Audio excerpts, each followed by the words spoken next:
Hello students, welcome to my YouTube channel. मेरा नाम है ऋषभ मीणा और आज हम इस वीडियो में हमारे इंडियन इकोनॉमी के chapter 1 Indian economy on the eve of independence को कवर करने वाले हैं। बेटा ये है इंडियन इकोनॉमी का part 2। Indian economy on the eve of independence के पार्ट 1 में हमने एग्रीकल्चर सेक्टर को पूरा अच्छे से कंप्लीट किया था कि क्या क्या चीज़ें थी, कैसे क्वेश्चन आए और कैसे हम लोग उसको डील करेंगे।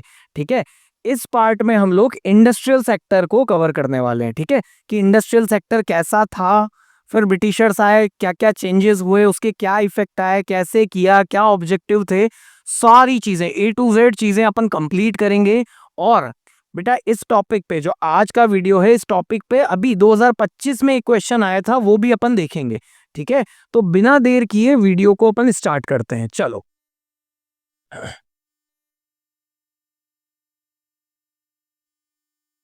बेटा, इंडस्ट्रियल सेक्टर है ना, इंडस्ट्रियल सेक्टर समझने से पहले मतलब ब्रिटिशर्स के टाइम पे इंडस्ट्रियल सेक्टर कैसा था, ये समझने से पहले हम लोग देखते हैं कि ब्रिटिशर्स के आने से पहले, जब ब्रिटिशर्स इंडिया में नहीं आए थे, तब इंडस्ट्रियल सेक्टर कैसा था।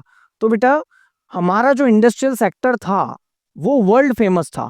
हमारे यहाँ की जो हैंडीक्राफ्ट इंडस्ट्री थी, हैंडीक्राफ्ट इंडस्ट्री का मतलब जो बेटा हाथ से बुनाई और कढ़ाई होती है ना, वो बहुत बारीक काम है, बहुत फिनिशिंग का काम है और बहुत कम लोग कर पाते हैं। तो हमारा देश उस हैंडीक्राफ्ट इंडस्ट्री के लिए पूरी दुनिया में फेमस था। हमारे प्रोडक्ट पूरी दुनिया में एक्सपोर्ट होते थे। कब? ब्रिटिशर्स नहीं आए थे उससे पहले।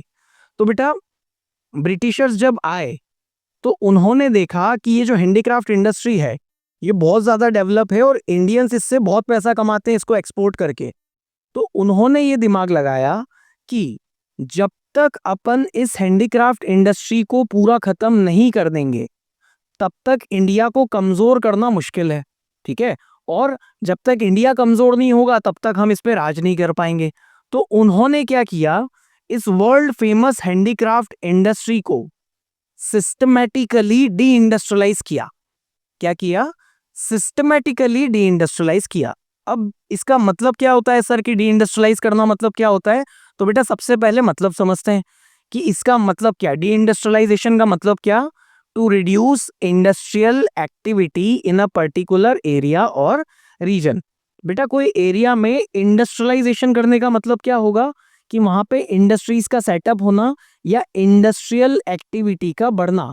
तो डी इंडस्ट्रियलाइजेशन का मतलब क्या होगा कि एक पर्टिकुलर एरिया में इंडस्ट्रियल एक्टिविटी का कम होना। ठीक है, तो सिस्टमैटिकली डी इंडस्ट्रियलाइज का मतलब reducing industrial activity in a particular area और रीजन।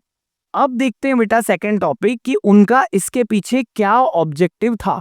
मतलब उनका ऑब्जेक्टिव या और क्या कहा जा सकता है, बहुत बार क्वेश्चन पूछा गया है कि उनका मोटिव क्या था इसके पीछे। तो पहले मोटिव समझते हैं, फिर उन्होंने कैसे किया ये समझेंगे और उसके क्या इफेक्ट आए ये समझेंगे। ठीक है, तो सिस्टमैटिकली डी इंडस्ट्रियलाइज क्या होता है, उसके ऑब्जेक्टिव क्या थे, अब ये समझते हैं। चलो, अब बेटा ब्रिटिशर्स ये चाहते थे कि अच्छा एक चीज बता देता हूं आपको कि जिस टाइम पे ब्रिटिशर्स इंडिया में राज कर रहे थे, at the same time Britain में क्या चल रहा था, इंडस्ट्रियल रिवॉल्यूशन चल रहा था। ठीक है, मतलब वहां पे तेजी से इंडस्ट्रियलाइजेशन चल रहा था।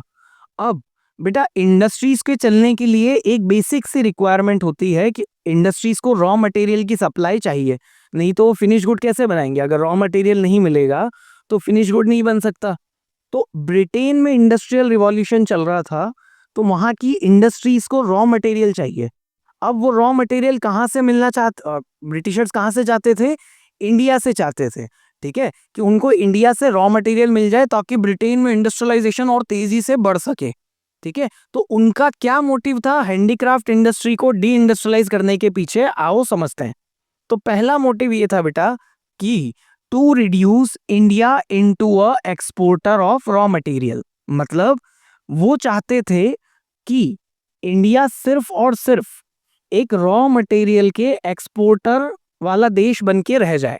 मतलब इंडिया सिर्फ और सिर्फ किसको क्या एक्सपोर्ट कर रहा है, रॉ मटेरियल एक्सपोर्ट कर रहा है, वो भी किसको, ब्रिटेन को, ताकि वहां की इंडस्ट्रीज बहुत अच्छे से चल पाए। तो वो ये चाहते थे कि हैंडीक्राफ्ट इंडस्ट्रीज को दबाया जाए ताकि इंडिया वाले सिर्फ और सिर्फ रॉ मटेरियल एक्सपोर्ट करें, फिनिश गुड एक्सपोर्ट ना करें, ठीक है। सेकेंड मोटिव क्या था उनका? To develop India as a market for Britain made finished goods. मतलब बेटा, अगर इंडिया में हैंडीक्राफ्ट इंडस्ट्री बंद हो जाएंगी, मतलब फिनिश्ड गुड बनना बंद हो जाएंगे। अब फिनिश्ड गुड चाहिए तो है ही हमको, है ना, कपड़े भी चाहिए, सारी चीजें चाहिए। तो हम वो चाहते थे कि ब्रिटेन की इंडस्ट्रीज को रॉ मटेरियल मिल जाए, फिर वो रॉ मटेरियल से फिनिश गुड बना के और उन्हीं फिनिश गुड को भारत में बेचें, तो उनको उनकी इंडस्ट्रीज को एक मार्केट मिल जाएगा इंडिया के रूप में। तो बेटा ये दो ऑब्जेक्टिव थे या दो मोटिव थे उनके पीछे कि उन्होंने डी इंडस्ट्रियलाइज क्यों किया कि वो इंडिया को एक रॉ मटेरियल सप्लायर देश बनाना चाहते थे और ब्रिटेन मेड फिनिश गुड्स का मार्केट के रूप में इंडिया को तैयार करना चाहते थे। तो बेटा ये थे उनके टू फोल्ड मोटिव या फिर उनका ऑब्जेक्टिव बिहाइंड डी इंडस्ट्रियलाइजेशन। अब उन्होंने उनका ऑब्जेक्टिव समझ लिया, अब ये समझते हैं कि उन्होंने डी इंडस्ट्रियलाइज कैसे किया। ठीक है, क्या होता है ये समझा, क्या ऑब्जेक्टिव था ये समझा, अब उन्होंने ये कैसे किया वो समझते हैं। ठीक है, चलो बेटा, उन्होंने क्या किया, डिस्क्रिमिनेटरी टैरिफ पॉलिसी लागू कर दी। हमारे देश के ऊपर डिस्क्रिमिनेटरी टैरिफ पॉलिसी लागू कर दी है। डिस्क्रिमिनेटरी टैरिफ पॉलिसी का मतलब उन्होंने बहुत भेदभाव वाली टैरिफ पॉलिसी लगा दी। ठीक है, क्या हुआ उसके अंदर, देखो क्या थी वो टैरिफ पॉलिसी। तो duty free export of raw materials, मतलब अगर इंडिया से कोई रॉ मटेरियल एक्सपोर्ट हो रहा है, कहां पर, ब्रिटेन, है ना, रॉ मटेरियल अगर एक्सपोर्ट हो रहा है ब्रिटेन, तो उसको ड्यूटी फ्री कर दिया कि उसके ऊपर कोई भी चार्ज नहीं लगाएंगे। क्यों? ताकि ब्रिटेन की इंडस्ट्रीज को सस्ता रॉ मटेरियल मिल पाए। ठीक है, second point, duty free import of finish goods from Britain to India. मतलब क्या कि जो ब्रिटेन मेड गुड्स हैं, जो ब्रिटेन मेड फिनिश्ड गुड्स हैं, अगर वो ब्रिटेन से इंडिया आएंगे, ठीक है, तो उनके ऊपर भी कोई टैक्स नहीं लगेगा, क्योंकि अब अगर उनके ऊपर टैक्स नहीं लगेगा तो वो इंडिया की आम जनता के लिए अफोर्डेबल हो जाएंगे, ताकि वो उनके गुड्स इंडियन इकोनॉमी में ज्यादा बिकेंगे। ठीक है, तो ये दो चीज हुई कि उन्होंने एक्सपोर्ट को क्या कर दिया, ड्यूटी फ्री कर दिया, किसके, रॉ मटेरियल के, और इंपोर्ट ऑफ फिनिश गुड्स को भी ड्यूटी फ्री कर दिया। ठीक है, दोनों में उनका फायदा देखा गया। अब थर्ड क्या हुआ, हैवी ड्यूटी लिवाइड ऑन, यहां पे लिवाइड लिख लेना, heavy duty levied on export of finish goods from India to the world. मतलब कि हमारे यहां से रॉ मटेरियल जाएंगे तो उसके ऊपर कोई ड्यूटी नहीं है, लेकिन अगर इंडिया वाले एक्सपोर्ट कर रहे हैं फिनिश गुड, तो बेटा उसके ऊपर बहुत ज्यादा ड्यूटी लगा दी, ताकि वो ज्यादा से ज्यादा महंगे हो जाएं, और अगर महंगे हो जाएंगे तो पूरी दुनिया में उसकी डिमांड क्या हो जाएगी, कम हो जाएगी। तो इस तरीके से उन्होंने ये पॉलिसी लागू करी, और इसी को कहते हैं बेटा डिस्क्रिमिनेटरी टैरिफ पॉलिसी। ठीक है, duty free export of raw material, duty free import of finish good, and heavy duty levied on export of finish goods from India to the world.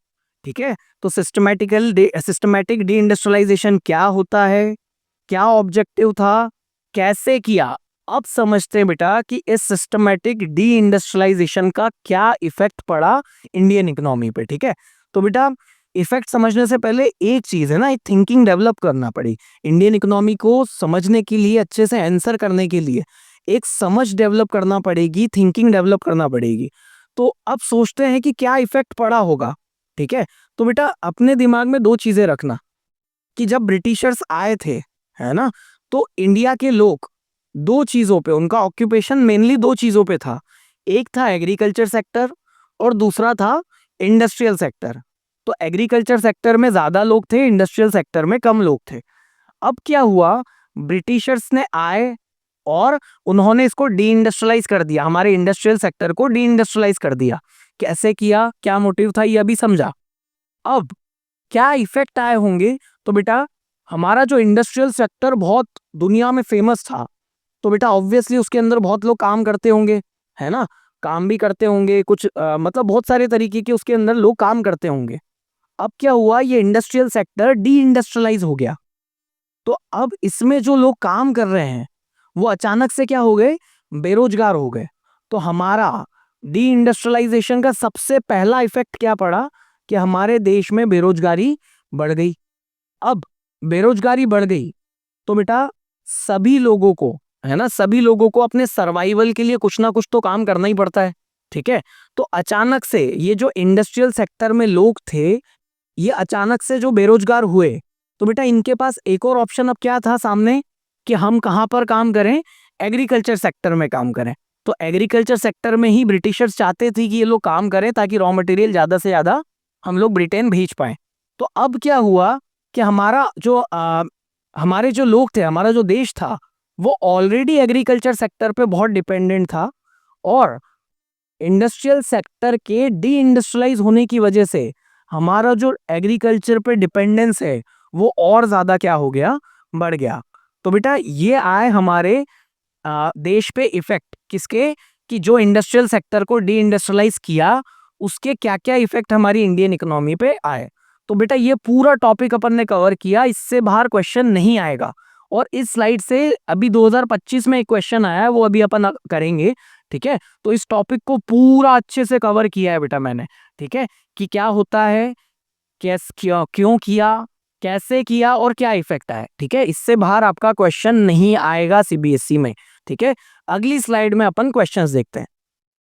चलो, तो बेटा ये तीनों ही पीवाईक्यू हैं। तो एक पीवाईक्यू जो पहला वाला है, ये बहुत डायरेक्ट क्वेश्चन है, क्या कि what was the two fold motive behind systematic deindustrialisation, है ना।